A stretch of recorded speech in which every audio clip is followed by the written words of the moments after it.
Hello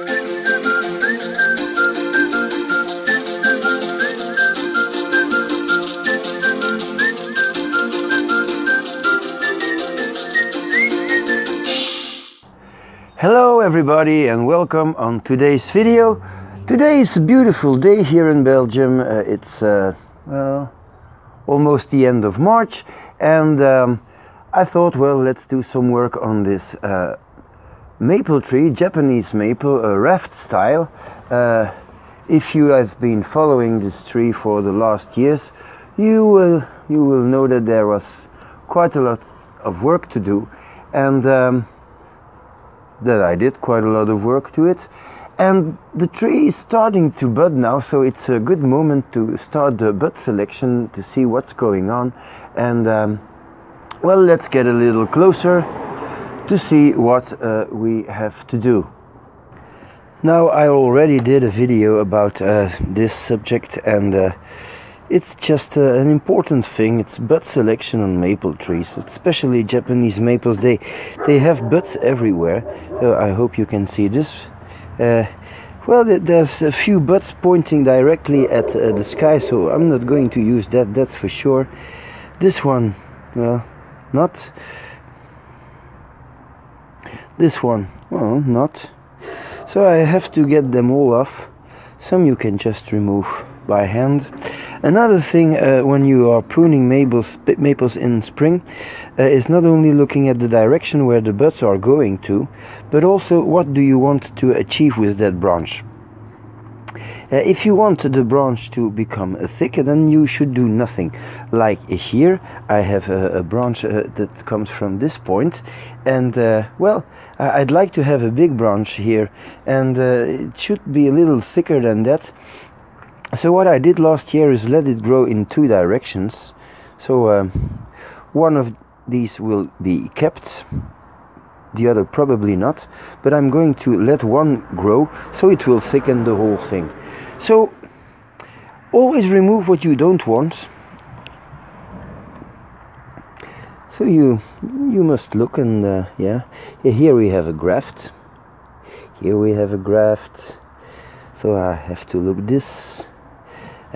Here I have a branch growing down, so well, you see the point. Well, here that's interesting. You know that maples always make two buds, and sometimes it's like this, and then it's like that. It alternates. So here I have one going down, one going up. I'm going to keep the one going up, of course, and it's always a good time to have a look at what is crossing, what is dead. What gets too long should be removed too, because you always get longer internodes. I always wait with the pruning of maples till spring, because they tend to die back, and yeah, for no reason you lose some branches. This is an interesting thing. We have a branch coming from here, and then it splits. I have a nice new bud here, that's nice. I have a whole lot of new buds here, so maybe it is time to remove this part and just go with the new growth here that is nicely dividing. And so you keep the tree young. Sometimes you just need to bring a branch back.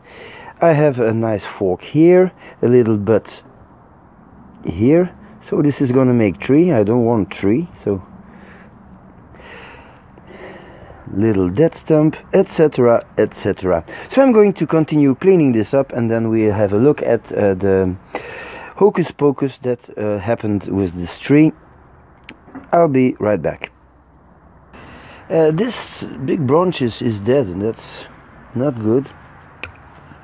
But I see that I have two buds here. Now, of course, I can remove one, but I'm not going to do that because it's very weak. They're very close to each other, so I'm going to let them grow and then cut back a branch. It's much safer. Another thing you might look at in this season is, you see there's a big cut here.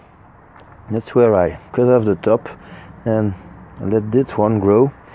Now, of course, you want to have a smoother transition, so now it's a good time to do some cutting back of the wound to make this stump a little more attractive. Now, I find it much safer to do just one side,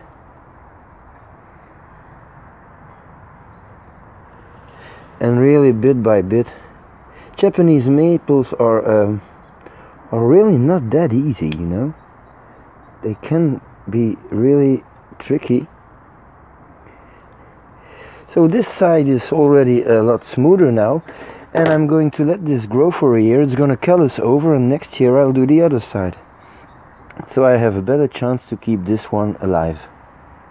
I still have a lot of bud selection and branch selection to do on this tree, but this is something I can always do later.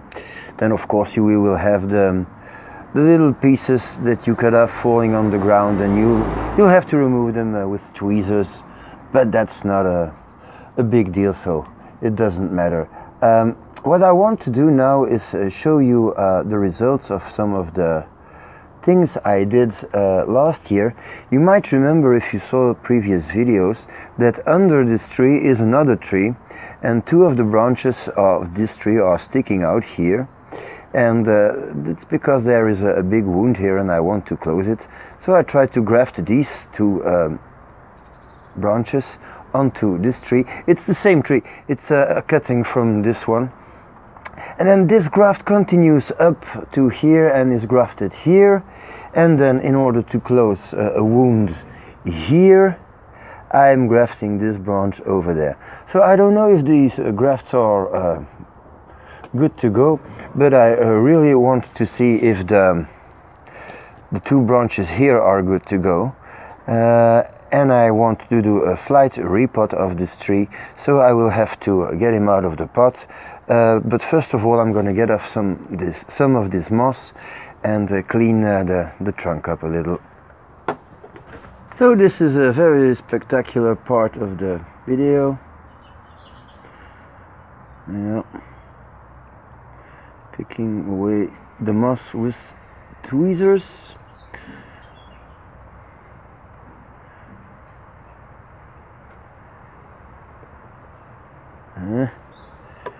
And then cleaning it up.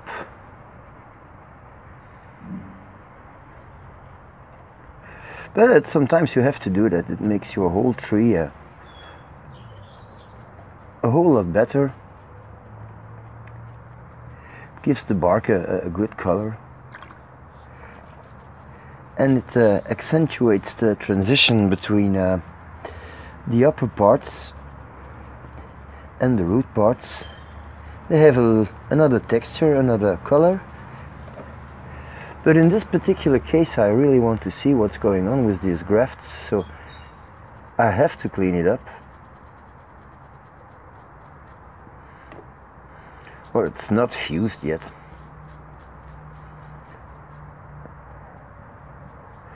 So I'm just going to do nothing and let this for another year, at least. But I need to see what it's doing underground. Getting out the last little parts of the moss here.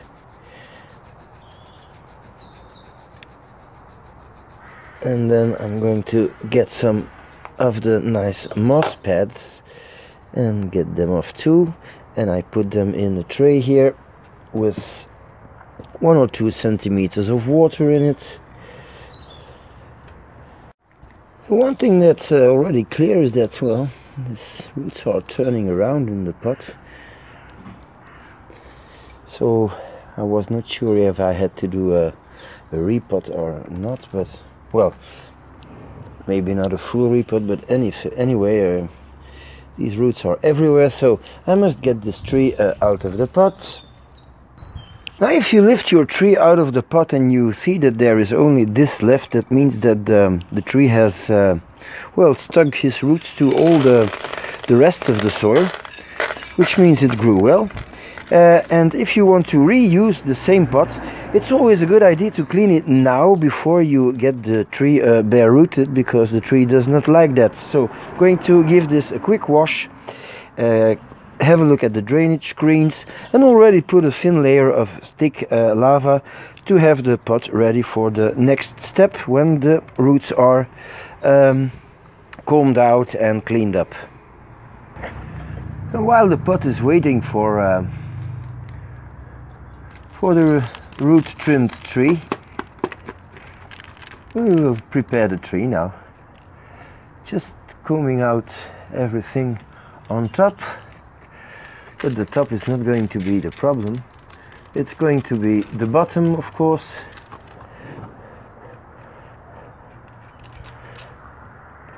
But I'll have to remove a layer of the topsoil. Well, the most important thing is to have a look at these, the tree under the tree. So where is the tree under the tree? The tree under the tree has disappeared. Yeah, I have to look for the tree under the tree.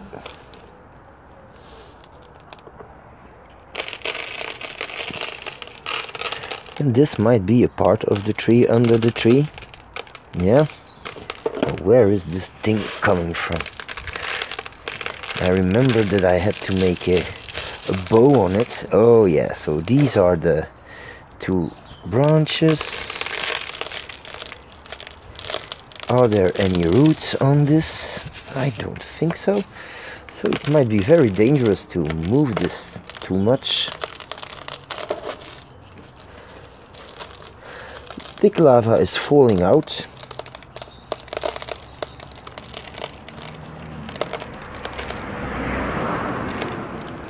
This is this tree, yeah. Here he is. Now, of course, the purpose is to have roots forming on this tree, under the tree, to be able to get this tree from under it. So maybe I should have a look and dig a little more here to see if there are roots. And if they are not, maybe I should just try to wound this a little. Now, if there are no roots, well, there are no roots, and it will have to stay for at least another year. Now, the purpose is not grafting roots here. The purpose is closing the gaps and thickening this trunk. Oh, by the way, yeah, I should show you that. There is still here this branch growing on this tree to make him thicker, because this is the central tree and I want this to be the thickest. And well, this branch is going quite well now, so I will have to leave it at least for another year or two. And if this branch becomes gigantic, well, this trunk will become gigantic too. I'm still digging. Still no roots. But okay, we'll just get this thing clean and combed out. So this is the washed out root system, and here you have the two little shoots, and here you have the tree where it is growing on. And one thing that's quite clear is that these two shoots did not create their own root system here at the bottom, and that's probably because there was no use for them to do that, because they had this root system. They say, yeah, it's okay, why should we make another root system when we have a perfectly functioning one? So what I want to do is take these two branches and force them a little to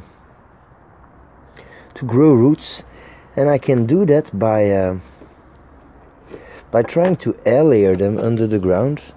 So it's ground layering, and I think this wire is a little too thick. It's not going to work to twist this around I'm going to damage this too much, so I'm going to get some smaller one. So here I go, trying to get as close to the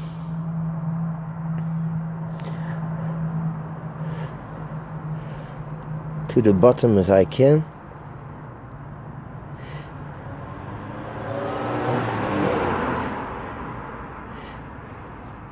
And get this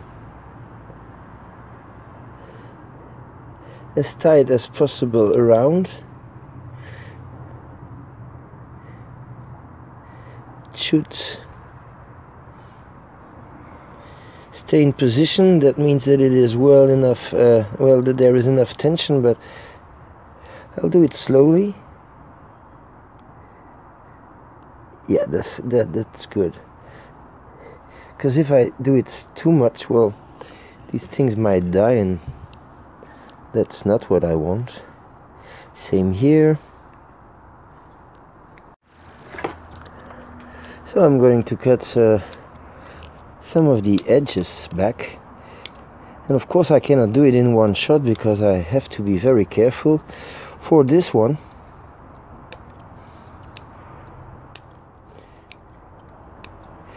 But this tree has a very good root system already. It's quite an old tree. There's a whole history on this tree on the channel, but I don't remember when it started. I think it's almost 20 years ago, because I started this when I was living in another house, and I'm almost living here for 20 years now. It started with a cutting, unbelievable. With a cutting with roots at only one side, so I didn't know what to do with this tree. And I said, yeah, well, just put him on his side and see what's going on. And this is what happened. Just trimming away some of these roots here, and I'll have to do the same at the other side. What you can do when you have a well-established root mat like this, you can always open up the edges a little in order to insert some fresh soil, and you can always dig some holes in it with the same purpose. You don't have to bare root the tree every time, especially when the tree, well, is at this stage. It's not necessary.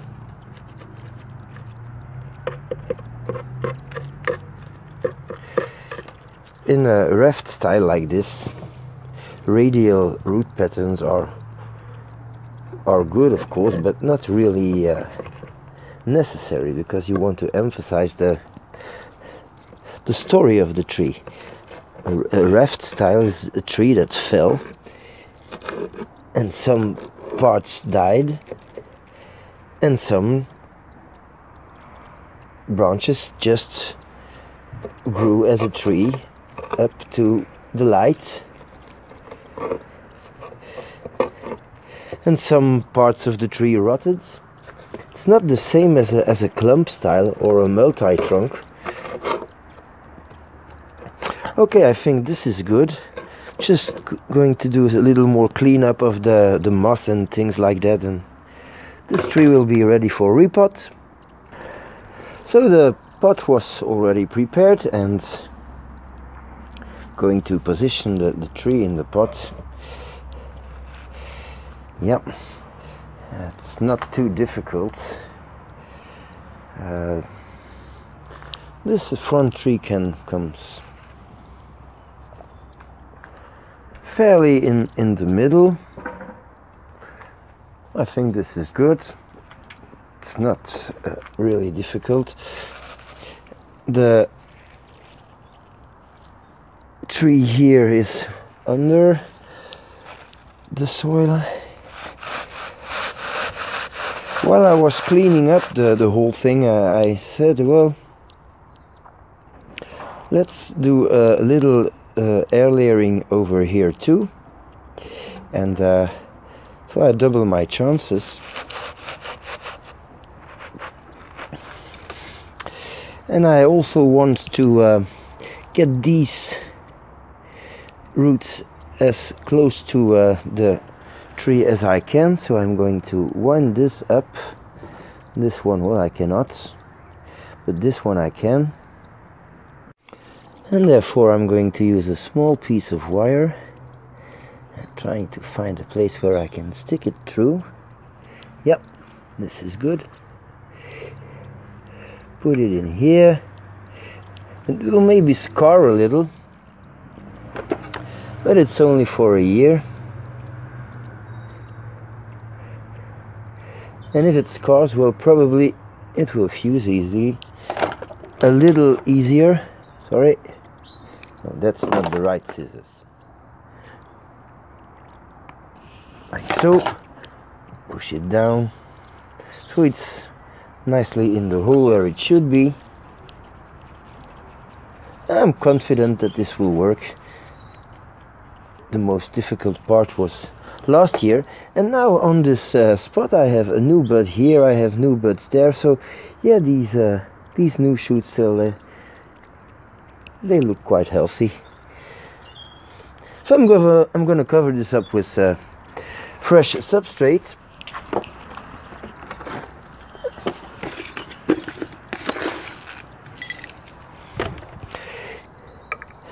And work the soil in. So this is done. I'm now just going to add some pieces of moss to make it look nice, to add some color. And then I'll give the tree a good watering.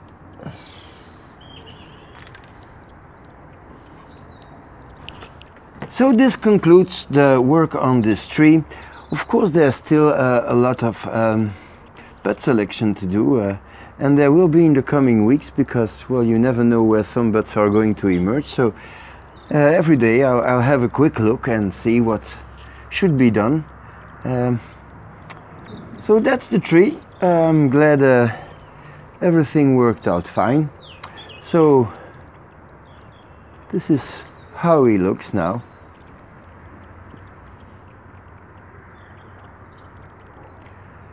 And I want to thank you for watching, and I hope to see you next time.